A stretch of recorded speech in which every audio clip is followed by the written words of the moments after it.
আমি অনেকদিন পরে সরি আমার তো বলতে hello guys hello guys how are you what happen with you today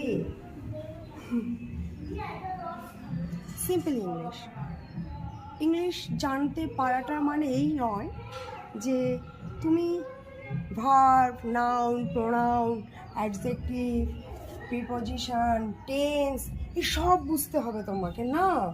ইংলিশে কথা বলা মানে হচ্ছে গিয়ে তুমি যাকে কথাটা বোঝাতে চাইছো তার কমন ওয়ার্ড সেই নলেজটা রাখা, ওয়ার্ড স্টক যাকে বলা হয় স্পোকেন ইংলিশে ওয়ার্ড স্টক।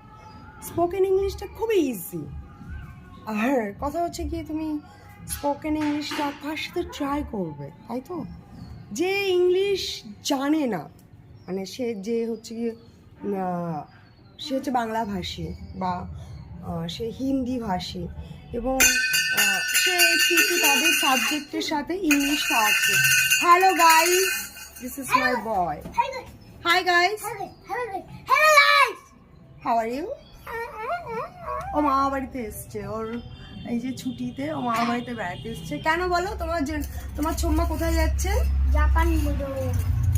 জাপান ডোরেমনের দেশে যাচ্ছে, ঠিক আছে? তো এই যে ব্যাপারটা স্পোক করা, যে কোনো ভাষার স্পোক করা, তোমার কিছু কমন ওয়ার্ড জানা থাকলেই হবে। পড়ে গেছি ইংলিশটা কি তোমরা বলতে পারবে?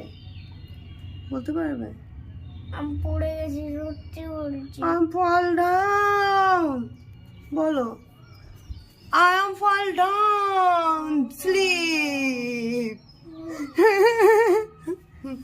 এটা যদি তুমি কোনো ইংরেজকে বলো যারা বাংলা জানে না হিন্দি জানে না, তো তারা ইজিলি এটা বুঝে নেবে যে তুমি পড়ে গেছো। না, ফল মানে পড়া, ডাউন মানে নিচে। তো এই ওয়ার্ডটা তুমি তাকে কমনভাবে বোঝাতে পারবে। এবার ওই প্রিপোজিশন, তুমি দিয়ার কাছে যাও, আমার কাছে না। চু চু চু চু, তুমি দিয়ার কাছে আসতে চাইছো, এই দিয়ার বাড়িতে এসে আমাকে ডাকলে হবে, তাই দিয়ার বাড়ি ক্যান্সেল।